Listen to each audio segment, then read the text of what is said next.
Hi everybody, it's Sally from Sally Stampers. Thank you for joining me today.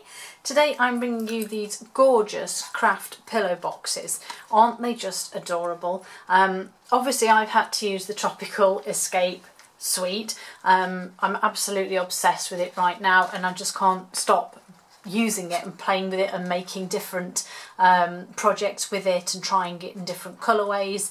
I am absolutely in love. I think it's taken place of the succulents that we had last year, and yeah, I loved that, and sadly that retired, and now I love this. Like I said, these craft boxes are fabulous. They really are quite a decent size. You get 10 in a pack. Obviously they come flat, and it's fairly simple to sort of close them. You've got two little, what I call finger notches either end here, which is, they go on last if you like. So the solid bit here, you just sort of have to be quite rough with it and just force it a little bit, and then I just sort of smooth it, and then this one generally follows suit. If they have a little rebel, you sort of have to show it who's boss and be a bit tough with it. But like I said, they are perfect for stuffing with treats, with chocolates. In fact, I've got some chocolates over there, but they are a fairly decent size. You maybe be able to get some sort of, I don't know, baby socks in there, or as I say, mainly probably treats as such. Maybe a nice piece of jewellery wrapped in some tissue paper. They aren't huge, sadly, but you can certainly trace them, make them into your own, or use whichever colour way you want.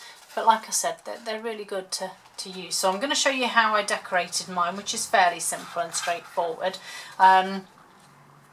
So as I said, obviously you've got your craft box made up, and then I wrapped my ribbon around it. Now with this one, you can probably see this is a little bit loose and wobbly. The problem you have is when you, obviously if you were to adhere it tight, you won't be able to get it off without either cutting it or wrecking it. So I sort of measured it so that it would easily be slipped off. So I've measured it at its widest point here so that it can be slipped on and off. And obviously it then gets wider, so it takes up some of the slack, but it's not exactly brilliant, because like I said, you do still get quite a bit of slack at the back. So with this one, I'm actually going to try, she says, famous last words, of making a bow. Now this gorgeous textured weave ribbon, again another favourite of mine, Granny Apple Green. I can't stop using that either. It's terrible. I don't know what's wrong with me. I just love it all. But yeah, so I'm going to have a go at just tying a bow on the back here. So obviously it's not going to sit flat like that one does. This one I simply used some tear and tape just across the join there to join the back. So let's grab some scissors and a decent length of this, and I'm going to try and fashion a bow, which, famous last words, can't be much harder than most, but I want that weave to be showing because it's gorgeous, or should I say the textured side. Okay, so she's done it. Not brilliant, because we're all a bit twisted, aren't we, here? Let's try a little bit. Let's just try one more time, because I'm not going to spend ages doing bows, as we all know that we can. Right, stop fiddling, get to the bow done. And like I said, just be not rough with it, but you know, it can be so slightly forceful. Beautiful, look at that. Perfect, a perfect bow. I'm so pleased. Okay, so let's trim our tails here. And I don't know about you guys, but whenever you trim the tails of a bow, do you ever think that one's too long? And then you trim a bit and you think, no, that's too long. So you take a little bit off and you think, oh no, that one's too long. And you end up with tails that are like that short. I'm terrible at doing that. Thinking, oh, well, that still looks longer. And I'll put them together and think, no, actually, look, they're the same. Yeah, crikey. That's the world of me. Right, So I'm actually, this is all completely on the hop. I've not planned any of this. I'm actually thinking that I'm going to try and roll this so that my bow sits at an opening. Then the box will sit flat. What do we think? It's worth a try, isn't it? I don't want to wreck this bow now. Now I've worked so hard. Let's see. Let's decorate it and see what we think. So I need some Whisper White here. And obviously I need to do my silver embossing. And I actually am going to do exactly the same because I love it. I'm not changing my colours or anything else, so it's simply going the same. So embossing buddy out, grabbing my Versamark, and I'm using my D-Block when she says, where's the stamps? Here they are. Beautiful, beautiful, beautiful tropical chic. Yeah, I just keep saying that I love it, and everybody knows that I love it. So yes, I love it, I love it, I love it. So let's get these stamped on here. Okay, lid on the Versamark. That out. In fact, I'm just going to give that a quick clean over here out of the way. Let's move this stamping scrub back over here. So let's get rid of that one. And then I've got my gold embossing powder that I accidentally tipped everywhere over my desk the other day, and I was not happy. Thankfully I've rescued quite a bit of it, and there's not much foreign debris, shall we say, in there, like bits of paper or dimensional backings. It didn't do too badly. Now I've noticed, as you may or may not be able to see from there, that I've got a little bit of the powder stuck off the stamp. Well, I'm not bothered about that because I'm going to die cut it anyway, so you won't see it. So, quick bit of heat embossing with my dodgy heat tool. I will get a new one eventually. It's just not top of my priorities when we get a delightful new catalogue and beautiful goodies, and being a demonstrator and having the perks that I do. The beginning of August we get to see the autumn winter catalogue, so again I'm going to know there's going to be stuff in there that I want, so I'm figuring that a heat tool is bottom of that list, sadly. I will get one, I promise. So once I've heat embossed those, I'm going to grab my tropical Thinlits that are virtually not sticking anymore because I've used them that much. So I'm going to need this one and this one, and then I need the outer of that one. Now if you're not sure, I will show you anyway, but you basically have, as you can see with this one, it's just cut the whole of the shape out, and this sort of inner one, if you like, I've got some spares over here because I'm not obsessed, cuts the beautiful sort of fern shape out, which is lovely. And then if you put them together, which this one obviously fits in there, you then get this really cute, and I'll just grab this one that I've got spares of over here. I've got a whole pile of stuff. You can either have an outer or an inner, and like I've done, I've just blended the two colours and fitted them together so that you get that different effect. So this one is dark outer, light inner, hence the fact that I've got these spares, because obviously they're the opposites. So let's move this stuff just for a second, bring in the good old Big Shot, and you will be pleased to know I've cleaned it for you literally minutes ago. Gave it a clean and a shiny, brand spanking new plate. All this just for you guys. How good am I? Okay, so my old plate wasn't bad. When I use my plates, people say that they rotate them. So let me grab, where's my old one? So I know people will be crying, saying there's years of life left in that. I use one, obviously back both sides as the bottom, as my cutting pad. and this one will be the one that I use on top. So it's a little bit worn, but it's got tons in it. So this now becomes my base, and I use my beautiful new one as my top. The only trouble is this has a bow in it, so everything doesn't sit so well. But that should flatten in time with it being on the bottom as well. My dog is hovering. You're not coming down. It's good I've got little ones, isn't it? I wouldn't have a Labrador in the windowsill. So, oh come on, that's it. So let's run these through, get these ones cut out. So there's one, slightly moved. Oh no, we're okay. So that one's there, and this one. That's the only downside when your bottom plate is bowed. Obviously the magnetic part doesn't work. But I'm happy with that, so we'll get that one cut out. Oh, all my markers are rattling and shaking. I might have to find a new home for them. So let's put that white to one side because I'll need it in a minute. That's that done. And then under here I've got lemon lime twist and granny apple green. So let's have a look. So I need the outers. So just literally sit them in, and just obviously make sure in terms of placement that they've got a fairly equal gap all the way around.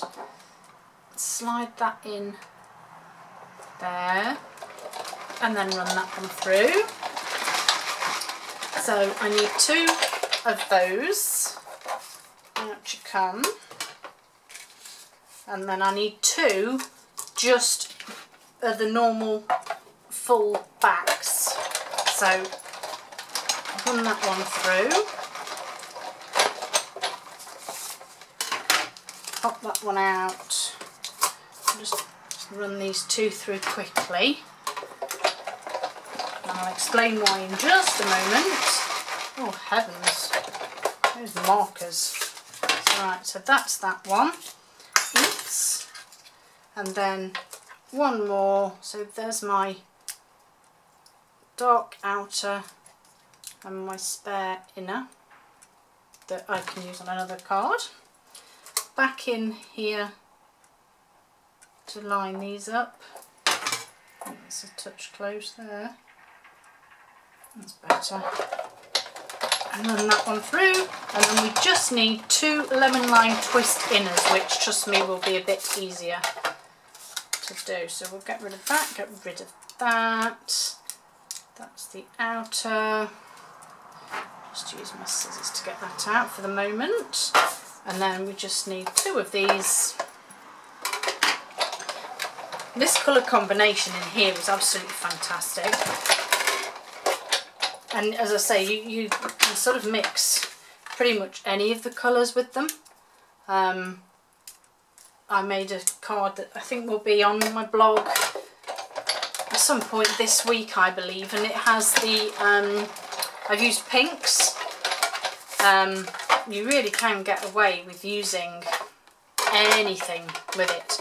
It's really good. There's a fabulous Australian demo, Jack's Crafty Creations, I think she's called, and I mean her cards are absolutely outstanding. I love her projects, and as I say, she makes the most beautiful things, but her colour combinations are just crazy. I mean, I think she did a blue one, sort of a pale blues. That anyway, if you're not sure, go and have a look. So, like I said, we've die cut these out now, so we just need to fit these together. And the reason we have these ones is because when you adhere this, you're going to lose, it's all going to come to pieces. So what I did was I just whacked, and you can either use snail or wet glue, anything at all. I just stuck some adhesive on the whole one, and then literally just stuck him onto the back just to keep that together. And then likewise this one.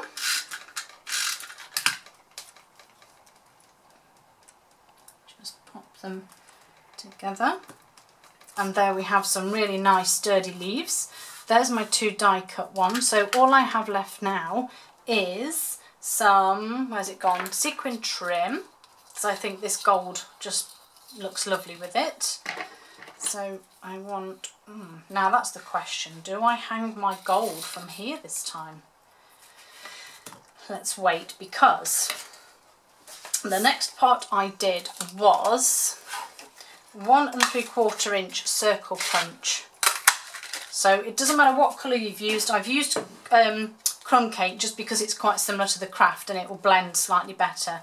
But I've just used this to adhere these onto to give me something, because the ribbon wasn't the best idea.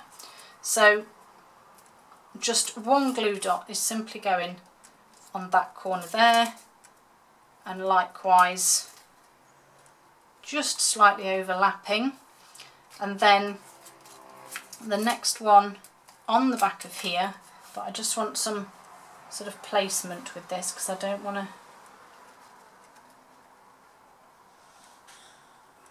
yeah, so that one can go there, and then this one just simply goes next to it. You can add more adhesive if you want. And then with my, I got a bit carried away there, didn't I, punching that. I'm going to go with my lemon lime twist. A 2 inch circle punch just to make the base. And then I want my stamps back, You Are the Greatest, and my lemon lime twist ink pad. That one is actually Granny Apple Green, so I have changed it just a fraction. I've still got the old ink pad, I'm afraid. Some new one. I've got some of the new ones, but this is, I've got I think about 6 old ones left to replace, and that's one of them. So lemon lime twist, again back in with my 1 3/4 circle punch. Just punch that out. Snail that onto the other one.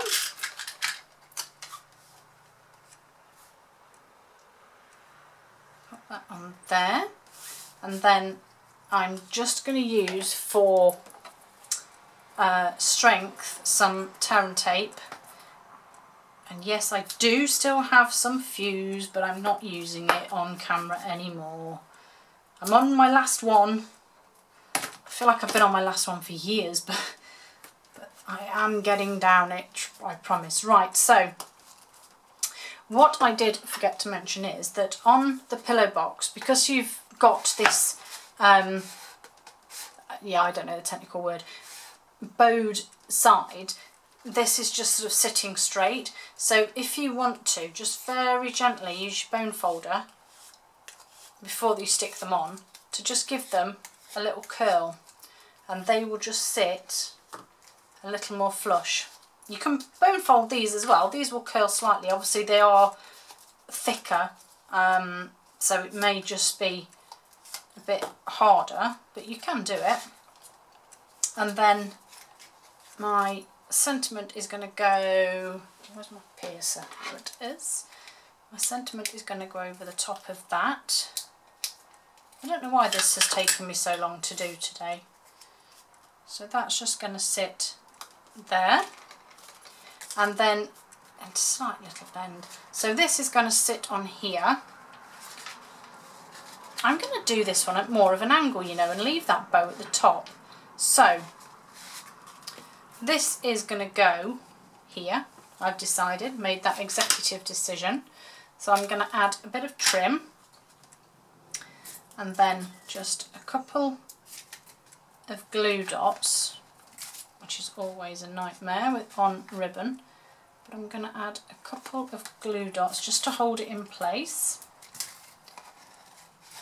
Come on.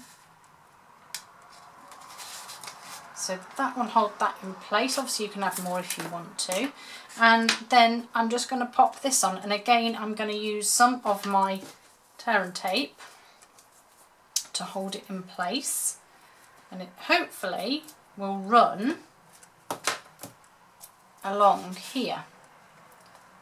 So I'm going to go over the top of my sequin trim, give it a nice little press, make sure it's fairly stuck, and then just get off. You need to stick, you need to come off, there we go. Get that backing off and then just pop your sentiment on whichever way you want. And I'm going to be a bit contrary and do it completely at an angle. Let's pull that round. Again, give it a little bit of a rub, get that adhesive sticking. And then last but not least, some metallic pearls, because you've got to have a little bit more bling, haven't you? Even though we've got some on with the trim. And I've just literally added just some random placement of pearls. These are lovely. I really do like these. So yeah, expect to see these on a lot of my projects too, because anything I'm obsessed with goes on everything. Everything that has lemon and lime twist or tropical. And there we have it. So 2 slightly different ways of doing your bow. That's a little bit wobbly, but it is in place. It's not going to come off. Well, that's wobbly too. But yeah, 2 different ways of making up a pillar box. A lovely way of gifting something to somebody, and nice and bright as well. Hope you like my project. Sorry for all my waffling. Hope to see you all again soon. Bye.